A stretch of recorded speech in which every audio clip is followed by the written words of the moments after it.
démarrer cette deuxième partie d'après-midi avec ma présentation sur moi, ce qui m'a amené à l'étude du phénomène ufologique. Ça a été de chercher à comprendre comment c'est possible.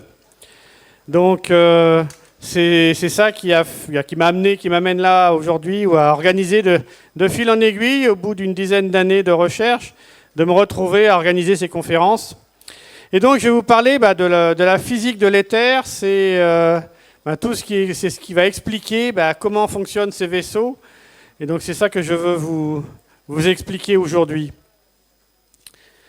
Et donc tout a commencé, pour moi c'était... vers 2010, j'ai commencé à m'intéresser à l'ufologie, mais vraiment en débutant. Et puis, à partir de fin 2015, je me suis intéressé, fin 2015-2016, je me suis dit, bon, ok, maintenant je veux comprendre, parce que j'avais un cursus d'ingénieur, et la physique était quelque chose qui me passionne, et je voulais comprendre, entre ce que dit la science et ce que disent tous ces témoins, il y avait un énorme problème, il y avait comme un court-circuit dans mon cerveau. Et ce qui m'a vraiment convaincu de la réalité du phénomène, c'est la fameuse conférence du Disclosure Project en 2001. Et après, pour comprendre comment ça marche, c'est ce témoignage. Donc Michael Salla a justement évoqué tout à l'heure dans sa présentation aussi, donc ça tombe très bien, ça va me permettre de gagner un peu de temps. Et donc, Mark McCandlish, qui était un dessinateur graphiste pour l'US Air Force, eh bien, un ami à lui, en 88, a visité une base. Il devait y aller aussi, mais il n'a pas pu. Et donc, dans cette base, ce show militaire, était exposé 3 engins. Un petit engin, version moyenne et grande, mais sur le même modèle. Donc, on appelle le Fluxliner. Et c'est un engin qui a été fabriqué par Lockheed Martin, le numéro 1 de la défense américaine. Donc l'histoire qu'il raconte en 2001 se déroule en 1988, fin 88, mais cet engin était déjà au musée chez Lockheed Martin fin 88, parce qu'ils ont déjà des engins encore plus modernes. Et cet engin a en fait été conçu, volait dans les années 60, parce qu'il a montré des photos en vol de cet engin. Et donc il faut comprendre qu'il a été conçu à la fin des années 50.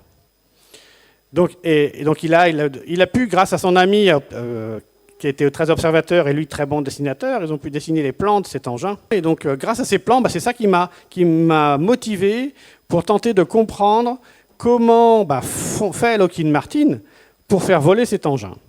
Et donc j'ai commencé à creuser, à étudier la physique, l'histoire de la physique.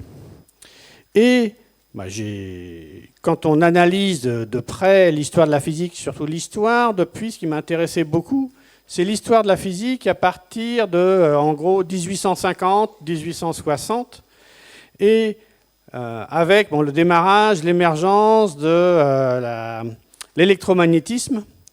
Et donc, aujourd'hui, la science actuelle, pour faire simple, je la découpe en 3 grands domaines. Le domaine de l'électromagnétisme, qui a été donc découvert par James Clerk Maxwell. C'est lui qui a créé la théorie. Il y avait déjà avant avec Faraday et d'autres, ils étudiaient ça, mais c'est lui qui a vraiment compris la physique de l'électromagnétisme. À côté de ça, on a la physique. Après est venue une compréhension de la cosmologie et de la physique de l'infiniment grand, avec Einstein et ses théories de la relativité générale et avant la relativité restreinte. Et puis, dans les années 1920-1925, les physiciens de l'époque se sont intéressés à l'infiniment petit, et c'est ce qui a débouché à la physique quantique. Mais malheureusement, ces 3 branches de la physique sont totalement incompatibles, et aujourd'hui, les physiciens échouent à trouver un point commun, une base commune, à ces 3 théories qui ne sont pas compatibles entre elles. Donc il y a quand même un énorme problème dans la physique, c'est qu'on a 3 théories, mais les 3 théories s'opposent radicalement, alors qu'il devrait y avoir une solution commune. La base devrait être la même. Donc pour résumer, en fait, l'électromagnétisme, on a, dès 1804, Thomas Young, lui, démontrait que la lumière est une onde, et ensuite, en 1815, il y a eu la théorie ondulatoire de la lumière. Donc, cette théorie a été définie par Augustin Fresnel. Donc là, au début du 19e siècle, c'était acté que la lumière est une onde. Et que cette lumière, cette onde, pour se propager, a besoin de quelque chose, a besoin d'un médium, et les physiciens étaient d'accord pour dire qu'il y a quelque chose dans l'espace, il y a quelque chose dans le vide. Le vide n'est pas vide, et les physiciens appelaient ça l'éther. En 1865 est arrivé Maxwell, et il a démontré que la lumière et les ondes électromagnétiques, c'est la même chose, c'est le même phénomène, parce qu'il arrivait à trouver que c'était la même vitesse. Et donc là, il confirme que cette théorie ondulatoire de la lumière s'appuie sur l'éther. Et dans cette même théorie, il arrive à expliquer ce que c'est le champ électrique et ce que c'est le champ magnétique. Ce sont deux manifestations des mouvements d'éther. Le champ électrique, lui, c'est une caractérisation de la tension, de la pression, de la tension de l'éther. Et le champ magnétique, ça caractérise plutôt les mouvements de vortex, les vortex d'éther. Et donc on arrive comme ça à identifier l'état de l'éther, soit il est dans un état de vortex, soit il subit une tension, ou soit une combinaison des deux. Donc là, on comprend dans les approches de Maxwell ce que c'est le champ électrique, ce que le champ magnétique. Malheureusement, en 1884, est arrivé un mathématicien, Heaviside, qui a, lui, réécrit les équations de Maxwell, parce que c'était une théorie très compliquée avec une vingtaine d'équations. Il a réécrit ça sous forme de 4 équations, mais il a simplifié. Pour arriver à ces 4 équations, il a pris des hypothèses simplificatrices. Et cette hypothèse simplificatrice fait disparaître une partie des solutions de l'électromagnétisme. Et donc aujourd'hui, il nous en manque la moitié. Et ce qui va nous manquer, ce sont les fameuses ondes scalaires. Et puis ensuite est arrivé Einstein, et parce que les physiciens cherchaient à démontrer que cet éther existe vraiment, ils cherchaient à faire des expériences, mais malheureusement, les expériences qui cherchaient à démontrer l'existence de cet éther, ces expériences échouaient. Et donc Einstein, il en est venu à sortir une théorie mathématique qui se passe de l'éther, mais derrière toutes les explications physiques, on est bien embêté parce qu'on ne sait plus expliquer le champ électrique, on ne sait plus expliquer le champ magnétique, parce qu'ils sont censés, dans les théories actuelles, se propager dans rien. Donc ça, c'est ce que essaie de nous faire admettre la physique officielle. Alors que, là, un petit résumé. Est-ce que je peux avoir la vidéo? Non. Ah si, oui. Donc là, ça schématise une onde électromagnétique. Donc là, les ondes électromagnétiques hertziennes, les ondes hertziennes qu'on appelle des ondes transverses. Les flèches bleues, c'est par exemple le champ électrique, et les flèches rouges, le champ magnétique. Donc ça, c'est à quoi ressemble une onde lumineuse ou une onde électromagnétique. Mais la physique actuelle ne sait pas dire pourquoi ces flèches rouges et bleues là, se transmettent, se propagent dans le vide et pourquoi elles vibrent. Et si je fais un état aussi de la cosmologie et donc de l'infiniment grand, donc comme je disais, avant le XXe siècle, avant l'arrivée d'Einstein, on disait que l'espace est rempli d'éther. Et l'hypothèse de base, c'était que cet éther était fixe. Et on va voir que c'est là où est l'erreur. Et en 1887, justement, il y a une expérience que des physiciens américains ont tenté de faire, c'est la fameuse expérience de Michelson et Morley, où ils ont voulu mesurer le vent d'éther. Alors, j'ai un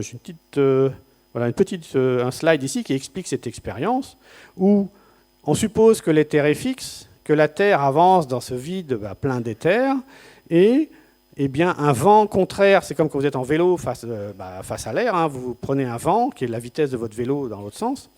Et donc là, ils cherchaient à mesurer le vent qui s'oppose, en fait, le vent relatif quand on est sur Terre. Et avec ce dispositif-là qu'on appelle l'interféromètre de Michelson et Morley, et donc avec deux rayons, un rayon qu'on va séparer en deux, on fait prendre deux chemins perpendiculaires, on arrive à créer un décalage. S'il y a un vent dans un sens, on va créer un décalage et des interférences lumineuses d'après la théorie ondulatoire que j'ai évoquée tout à l'heure. Et malheureusement, cette expérience n'a pas donné du tout les résultats escomptés, parce qu'on espérait, ou ils espéraient mesurer ou détecter un vent d'éther au moins égal à la vitesse de la Terre autour du Soleil de 30 km par seconde. Bon, sans compter la vitesse aussi de déplacement du système solaire qui se déplace dans la galaxie. Mais malheureusement, donc cette expérience a échoué, n'a pas donné ces résultats de 30 km/s. Et les physiciens après de l'époque en sont venus à dire, eh bien, ça doit être parce que l'éther, en avançant dans l'éther, il se crée une pression, et cette pression va appuyer, va contracter les longueurs. C'est la théorie de Fitzgerald de Lorentz, qui sera une explication que les objets en mouvement vont se contracter dans le sens du mouvement. Et Einstein a gardé cette hypothèse dans sa relativité, dans sa théorie de la relativité, qu'on retrouve dans ses équations, mais il a supprimé l'explication physique qui supposait cette contraction. Il a supprimé l'éther, alors que la base de cette contraction, c'était justement que c'est la pression d'éther quand on avance qui était à l'origine de la contraction. Donc Einstein a fait que des maths, mais il a complètement occulté toutes les explications physiques, et il n'y a donc aucune explication physique possible aux théories d'Einstein. Einstein, donc lui, devant les résultats de l'expérience de Michelson et Morley, lui en est venu à dire, non, il n'y a pas d'éther, le vide est totalement vide, et il suppose que, du coup, si le vide est totalement vide, la lumière va se propager un peu de manière miraculeuse, et il suppose que ça sera toujours à la même vitesse, donc que la vitesse de la lumière sera constante, mais du coup, comme il n'y a pas on ne peut pas se prendre de point de repère, on est obligé de supposer que cette vitesse va être constante, mais quelle que soit la vitesse, notre propre vitesse à nous. Donc ça commence à être quand même pas mal tiré par les cheveux. Et dans ces hypothèses, il y a ce qu'il appelle aussi un principe qui s'appelle le principe d'équivalence. Le principe d'équivalence, c'est pour dire qu'on ne sait pas faire la différence. Et dans son principe d'équivalence, il dit, la théorie de la relativité nous dit que on ne sait pas faire la différence entre la gravitation, donc être sur une planète, ou être dans un vaisseau qui accélère. Donc quand vous avez une voiture puissante et que vous accélérez, vous sentez que vous êtes collé au siège. Donc ça, c'est l'accélération, vous ressentez une accélération due à l'accélération de la voiture. Et donc vous êtes collé sur votre siège. Eh bien, ce que dit Einstein, c'est qu'il n'y a pas de différence entre cette accélération-là, ce type d'accélération, et puis si vous étiez sur Terre ou sur une planète qui peut générer un champ de gravité pareil. Donc ça, c'est le principe d'équivalence, mais Einstein, c'est pareil, il dit, ok, ça doit être comme ça, mais on n'a pas d'explication pourquoi c'est comme ça. C'est ce qu'on appelle, c'est un principe en physique, on prend une hypothèse, mais on ne sait pas l'expliquer. Et donc dans ce principe d'équivalence, ça veut dire aussi que, en physique, il y a deux notions de masse. Il y a la masse quand on subit la gravité, et une masse la masse inertielle quand on subit une accélération. C'est deux types de masses, deux masses qui sont dans des phénomènes disjoints ou différents, la gravité et une accélération. Mais ces deux masses sont identiques, et la physique actuelle ne sait pas expliquer pourquoi. Et Einstein en arrive aussi à la conclusion que la matière, donc dans sa théorie de la relativité générale, il dit la matière c'est de l'énergie, et cette matière-énergie courbe l'espace. Donc c'est là la notion d'espace courbe, c'est le dessin qui est à gauche. Mais pareil, on ne sait pas expliquer comment se fait-il que la matière puisse courber l'espace à distance. Parce que cette courbure se propage, mais c'est pareil, on n'a pas d'explication. Et puis, manque de chance, les physiciens ont découvert qu'il y avait quand même des anomalies, des choses que la relativité générale n'expliquait pas. En particulier, il y a deux anomalies bien connues des astrophysiciens. C'est au niveau des galaxies spirales, les étoiles en périphérie de galaxies ont une vitesse constante, et ce n'est pas possible par la relativité générale, il n'y a pas d'explication logique. Et donc, ils en sont venus à dire, OK, il doit y avoir de la matière noire en plus qu'on ne voit pas, qu'on ne sait pas détecter, qui expliquerait pourquoi ces étoiles ont cette courbe de vitesse. Donc ça, c'est un premier mystère, un mystère de plus de la physique. Et puis, une seconde anomalie, ils ont découvert, selon la relativité générale, l'univers devrait être en expansion, mais cette expansion devrait ralentir. Et manque de chance, ils ont trouvé en 1998 que l'expansion de l'univers accélère, et là pareil, grand mystère, et donc il va falloir rajouter, il y a encore quelque chose d'hypothétique, ce qu'ils appellent l'énergie noire, et on va supposer que cette énergie noire va être une énergie répulsive qui va expliquer l'expansion de l'univers. Et donc après est apparue la physique quantique. Les physiciens ont voulu s'intéresser donc à l'infiniment petit.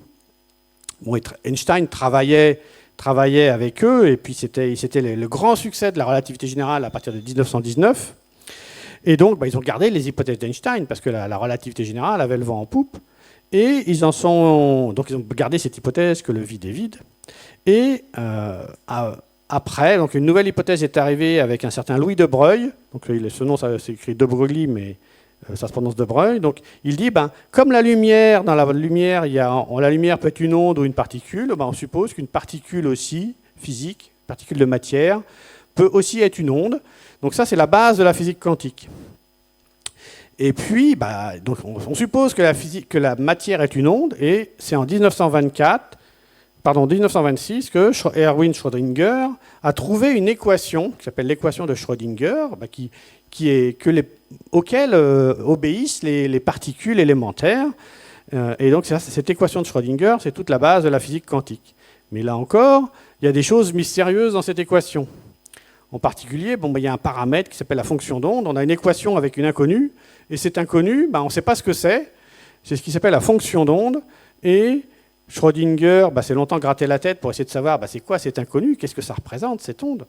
Et c'est un concurrent à lui, Max Born, qui lui a suggéré que c'était la probabilité de présence de la particule, ou disons quand on élève cette inconnue au carré, on obtient la densité de probabilité de présence, mais c'est... là encore, c'est une hypothèse, c'est l'hypothèse fondatrice de la mécanique quantique pour essayer de se raccrocher à quelque chose de physique. Mais on va voir que cette interprétation est aussi fausse. Et en particulier, donc, la physique, on voit la physique quantique était partie en 1915, que le vide était vide, et puis à force d'étudier leurs équations, ils en sont venus à remettre en cause cette hypothèse. Et en 1927, entre 1927 et 1930, ils en sont venus à dire non, le vide quantique est plein. Le vide quantique est plein d'énergie, c'est la fameuse énergie du point zéro. Donc déjà, ça pose problème parce qu'ils ont changé leur fusil d'épaule.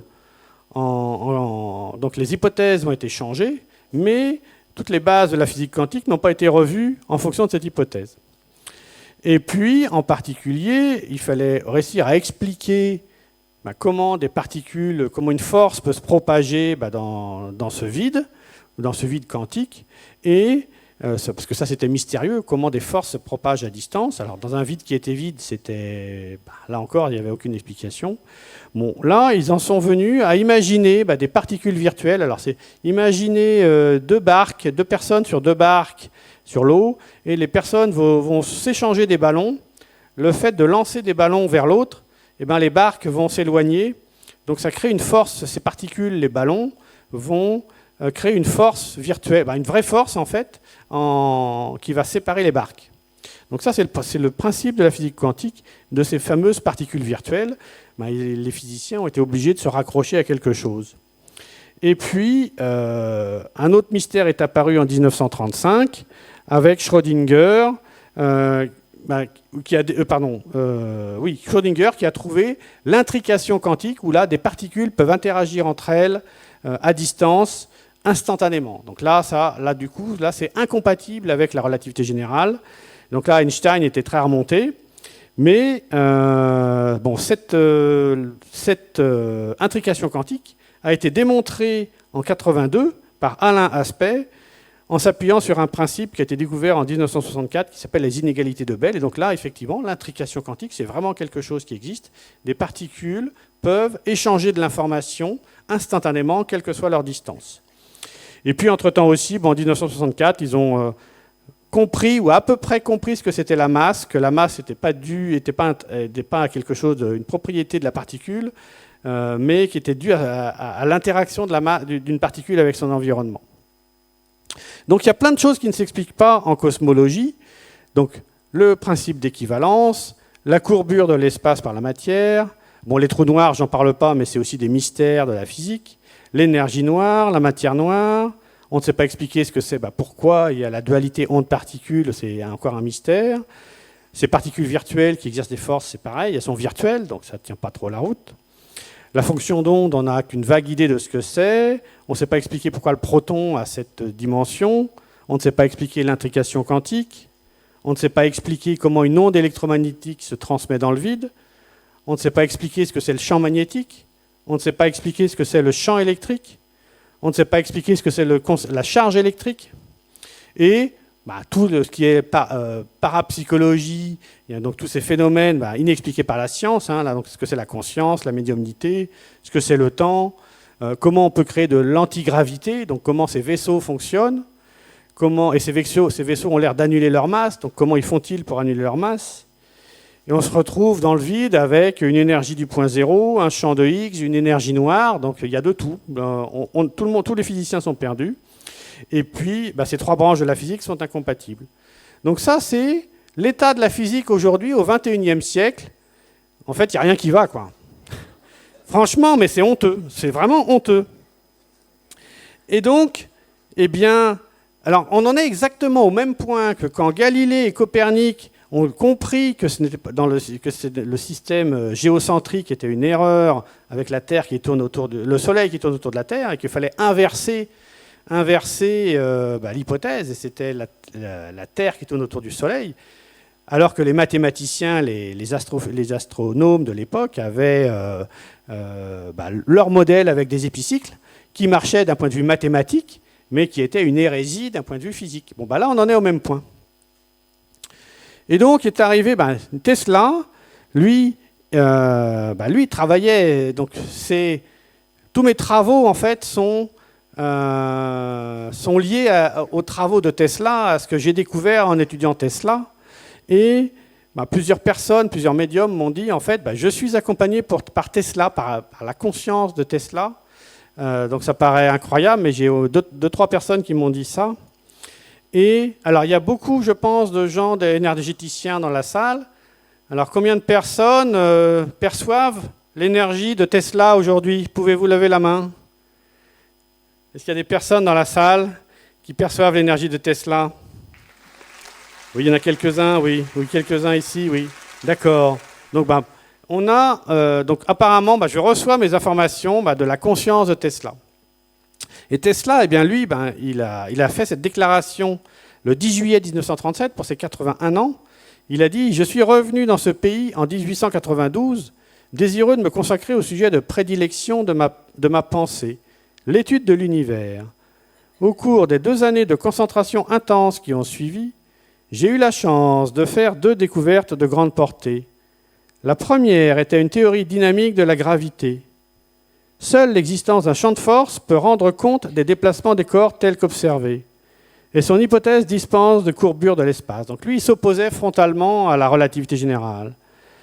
Donc ainsi sont toutes les tentatives d'expliquer le fonctionnement de l'univers sans reconnaître l'existence de l'éther et l'indispensable fonction qu'il joue dans ce phénomène. Voilà, donc ça c'était une partie de sa déclaration. Je reviendrai après sur l'autre partie.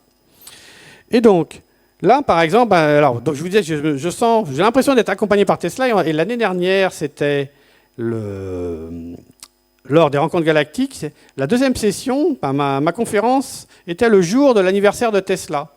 Et il nous a fait un petit signe le matin. On avait fait aussi le spectacle du soir, il y avait un hommage à Tesla. Donc il nous a fait un petit signe. Voilà le petit signe qu'on a pu filmer. Voilà, pour nous, c'est Tesla nous fait un signe. Voilà. Donc ça, c'était le 10 juillet 2024 à Valsoyo. Et donc, dans cette physique de l'éther, on commence à apporter maintenant des explications physiques. C'est quoi une onde lumineuse? Donc une onde lumineuse, maintenant, on va rajouter de l'éther. Et l'éther en mouvement, des petits vortex d'éther, vont créer une pression et des petits vortex qui vont générer ce champ magnétique, ce champ électrique. Donc là, on commence à apporter des vraies explications physiques. Et Tesla avait découvert en 1892 les autres ondes, un autre type d'onde qu'on ne peut plus trouver grâce à l'électromagnétisme. Ce sont les ondes scalaires. Et donc ce sont tous les phénomènes paranormaux qui n'obéissent pas aux règles de la science officielle. la grande partie de ces phénomènes paranormaux, y compris le principe de vol des ovnis, de propulsion, utilisent justement ces ondes qui nous manquent. Et c'est pour ça qu'on n'arrive pas à expliquer, ou la science officielle n'arrive pas à expliquer ces ondes ou ces phénomènes, parce qu'il nous manque le principe de base. Et le principe de base, ce sont les ondes scalaires. Et les ondes scalaires, c'est comme une onde sonore, une onde de compression. C'est un champ électrique qui va créer des pressions dans l'éther. Donc on va pouvoir jouer sur la pression du vide et on peut faire plein de choses avec ça, transmettre de l'information. Donc la conscience, par exemple, nos cerveaux sont des émetteurs d'ondes scalaires, des émetteurs récepteurs. Et donc on peut communiquer de cette façon avec l'univers, avec une conscience universelle. Et cette communication se fait à une vitesse infinie. Donc cette communication est instantanée. Donc ça, ce sont les ondes scalaires. Et l'éther, en fait, je reviens sur l'expérience de Michelson et Morley, dont les résultats n'avaient pas été compris. Eh bien, l'expérience de Michelson et Morley a été reprise par quelqu'un dans les années, au début du XXe, et puis après autour de 1925, au Mont Wilson. Dayton Miller travaillait déjà avec Michelson et Morley donc dans les premières expériences, et il a refait les expériences, donc au Mont Wilson, et il a démontré que ce fameux vent d'éther qu'ils n'arrivaient pas à détecter, où ils avaient trouvé une petite valeur. Avant, ils avaient trouvé entre 4 km/s, 5 km/s. Mais lui, il est arrivé à 11 km/s. Et même précisément 11,2 km/s en 1925. Et ce chiffre 11,2, eh bien, c'est exactement la vitesse qu'a l'éther, parce que l'éther est aspiré par la Terre, et c'est exactement la vitesse de pénétration de l'éther dans la Terre. Donc c'est ça qu'a mesuré Dayton Miller quand il a repris l'expérience de Michelson et Morley. Et donc là, on a une explication simple, ultra simple. Donc là, le calcul tient en 3 lignes. Donc là, on comprend précisément ce que mesure cette expérience de physique théorique. Et on sait du coup expliquer aussi ce fameux principe d'équivalence que Einstein n'avait pas compris. Donc si on comprend que la gravitation, c'est un vent d'éther qui descend verticalement, qui est aspiré par la Terre, eh bien, si on est posé au sol sur la Terre, il y a un vent d'éther qui nous traverse de 11,2 km/s et qui accélère en fait. Alors que si on est dans un vaisseau, eh bien, c'est nous qui allons croiser le vent d'éther, mais donc vu de notre corps, c'est pareil, on est traversé par un vent d'éther exactement de la même manière, surtout quand le vaisseau accélère donc à 1 g. Donc là, on a une explication toute simple. C'est effectivement la même chose. Dans les deux cas, notre corps est traversé par le même flux d'éther qui accélère.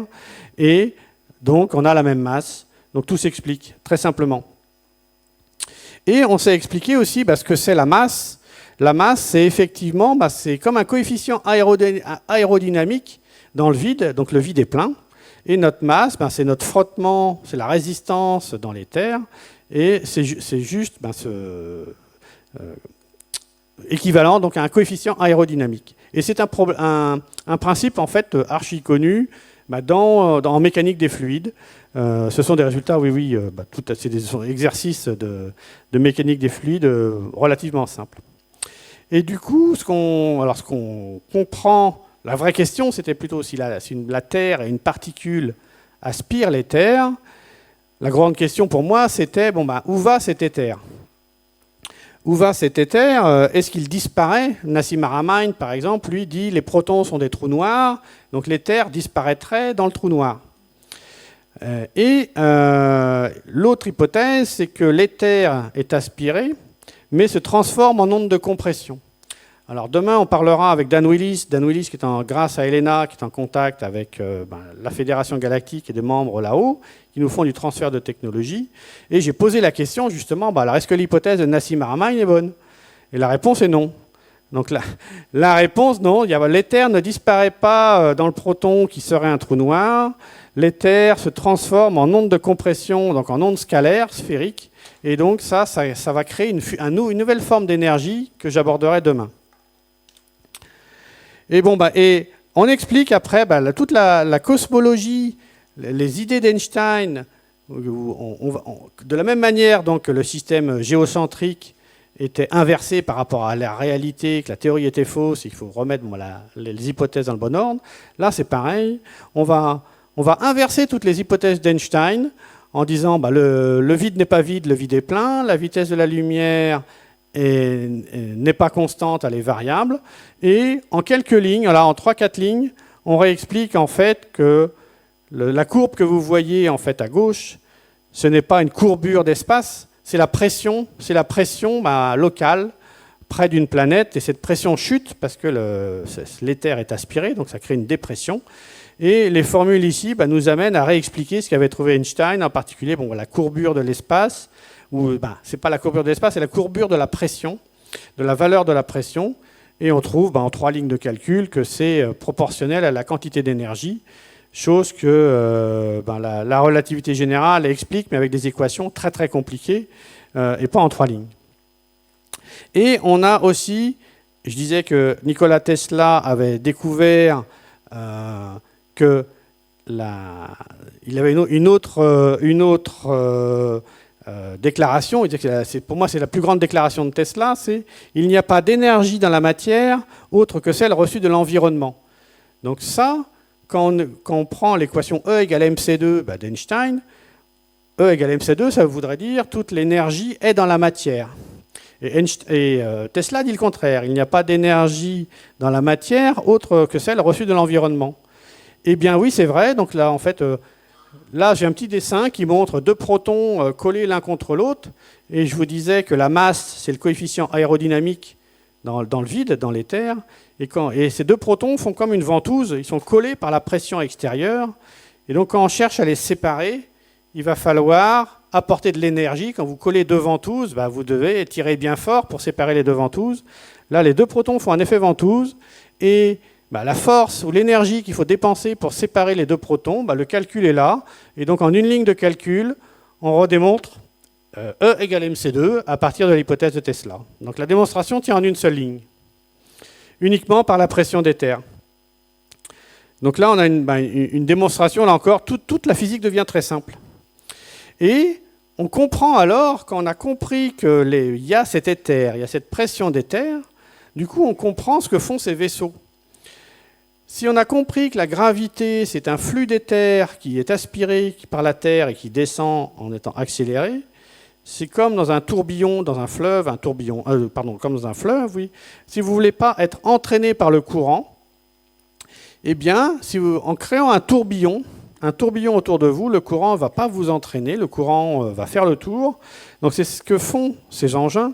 Ils vont créer un tourbillon, un vortex autour d'eux, et le flux d'éther qui descend, qui est aspiré par la Terre, ce flux d'éther ne peut pas pénétrer le tourbillon, le vortex qu'ils ont créé, et ce flux d'éther doit faire le tour.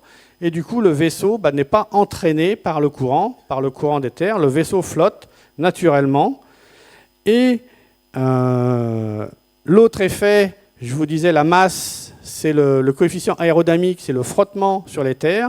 Et bien, comme il reste dans sa bulle, il n'y a plus de frottement sur l'éther, et donc la masse devient nulle. Donc on comprend, par cet éther, on comprend très facilement le principe de base de ces engins pour voler, au moins dans ce qui s'appelle le mode linéaire, et tel que c'est décrit. Donc ce qui m'a amené en fait à être en contact avec Elena Danaan, c'est justement c'est l'annexe technique dans ce livre, Nous serons toujours là, où là, Elena va donner des éléments encore plus détaillés sur comment ça marche à l'intérieur de ces engins. Donc elle nous présentera ça demain. Mais les principes à haut niveau, on retombe exactement sur ce que moi j'avais trouvé. Donc c'est ça qui m'a mis en relation avec Elena. Donc Elena maintenant rentrera dans le détail comment font ces vaisseaux pour se propulser et pour s'isoler, se créer leur bulle. Et donc on a compris dans toute la cosmologie d'Einstein, où toute la physique relativité générale et relativité restreinte doivent être réétudiées, surtout la relativité générale, mais grâce à l'éther. Et on voit aussi que la physique quantique va être complètement remise en cause, ou notre compréhension de la physique quantique doit être complètement revue, parce que maintenant qu'on sait qu'il y a de l'éther, et c'est ce qu'on appelle l'énergie, il faut comprendre que l'énergie, c'est juste de l'éther en mouvement, ça va être un petit vortex. En fait, l'énergie, c'est du mouvement. l'énergie c'est du mouvement ou de la pression. Et donc, si on arrive à concentrer un mouvement local sous forme de vortex, eh bien, le vortex maximal qu'on peut obtenir dans l'énergie maximale qu'on peut obtenir dans un petit volume, c'est faire tourner ce vortex d'éther à la vitesse de la lumière. Et eh bien, quand on fait les calculs, ça tient en 5 lignes, là, 5-6 lignes, on trouve que le vortex qui obéit à certains principes quantiques, eh bien, ce vortex nous donne directement le rayon du proton. Donc là, ça c'est la formule. Alors, ça c'est la formule. Je disais que Nassim Haramein avait une hypothèse tout à l'heure sur ce que c'est un proton. Il assimile ça à un trou noir. Donc là-dessus, je ne suis pas d'accord avec lui. Ou d'après les infos de là-haut, c'est pas ça. Par contre, il a trouvé cette formule. Donc la formule que j'ai encadrée en rouge, c'est une formule que Nassim Haramein a trouvée en 2013. Dans un papier, le papier est très compliqué et c'est comme s'il avait trouvé la formule, mais après, bon, il a jonglé pour arriver de force à cette formule, et donc il a des choses de trois endroits dans la démonstration, 3 passes magiques, pour retomber sur ses pattes, pour arriver à ses fins. Alors que l'hypothèse du vortex, qui était aussi une hypothèse déjà connue, c'était déjà l'hypothèse des physiciens à la fin du 19e siècle, Lord Thomson, qui s'appelle Lord Kelvin en fait, eh bien, la démonstration est complètement ici. Donc en 5-6 lignes, on retrouve la formule de Nassim Haramein, mais avec des explications beaucoup plus simples. Et on comprend aussi ce que c'est la fameuse fonction d'onde de la mécanique quantique. Ce n'est pas une histoire de densité de probabilité de présence, c'est une fonction qui nous donne en gros la vitesse de l'éther dans le vortex. Donc là, on comprend que c'est cette vitesse, ou ce qui s'appelle le potentiel de vitesse, qui obéit à l'équation de Schrödinger, parce que les vortex obéissent aux équations de Schrödinger, mais il y a beaucoup de papiers en mathématiques qui parlent de ça. J'ai trouvé des papiers de mathématiciens qui étudient les vortex et qui démontrent que ça obéit à l'équation de Schrödinger, mais les physiciens ne veulent pas en entendre parler. Parce que dire ça en physique, ça remettrait en cause la physique quantique. Et donc, eh bien maintenant, une fois qu'on a remis l'éther au cœur de la physique, comme je vous l'ai dit, on comprend ce que c'est le principe d'équivalence. Donc entre être posé à terre et être traversé par le flux de gravité ou accéléré dans son vaisseau à 1 g, c'est pareil. On comprend ce que c'est la courbure de l'espace par la matière, c'est une dépression, un changement de pression, et ça va nous donner la même formule que ce qu'a trouvé Einstein. Alors je ne suis pas entré dans le détail sur les trous noirs, mais on démontre que les trous noirs existent vraiment, et il n'y a rien d'extraordinaire, alors qu'aujourd'hui les trous noirs c'est le fantasme de beaucoup d'astrophysiciens. On n'a pas besoin d'énergie noire, on n'a pas besoin de matière noire. On sait expliquer ce fameux principe ou cette hypothèse de dualité onde-particule, parce qu'une particule c'est un vortex, et le vortex obéit aux équations des ondes. On n'a pas besoin de particules virtuelles pour expliquer la transmission des forces, parce que ces forces se transmettent par la pression d'éther. On comprend donc ce que c'est la fonction d'onde, on trouve le rayon du proton, on sait expliquer l'intrication quantique qui a été démontrée par Alain Aspect en 1982. Là, c'est une onde stationnaire longitudinale, une onde scalaire entre les deux particules. On sait expliquer ce que c'est dans l'électromagnétisme, comment une onde électromagnétique se transmet, il n'y a pas de miracle, l'éther est présent, c'est ça le support à cette onde. Et on retrouve, on reprend ce que Maxwell avait déjà trouvé. Maxwell avait déjà compris ce que c'est le champ magnétique, ce que c'est le champ électrique. On comprend aussi ce que c'est une charge électrique, donc je ne suis pas rentré dans le détail. Et là, ça nous ouvre tout un nouveau domaine de la physique qui n'est pas compris, qui est même réfuté par les scientifiques. C'est donc tous les phénomènes parapsychologiques, paranormaux, tous les phénomènes qui font intervenir des ondes scalaires, parce que la physique est effectivement incapable d'accepter l'existence d'ondes scalaires. Mais ces ondes scalaires nous apportent des solutions simples à comment la conscience communique comment notre cerveau communique avec une conscience universelle, comment des médiums, eux aussi ont ces capacités, parce que leur glande pinéale faite de cristaux sert d'interface pour décoder ces ondes. Hein.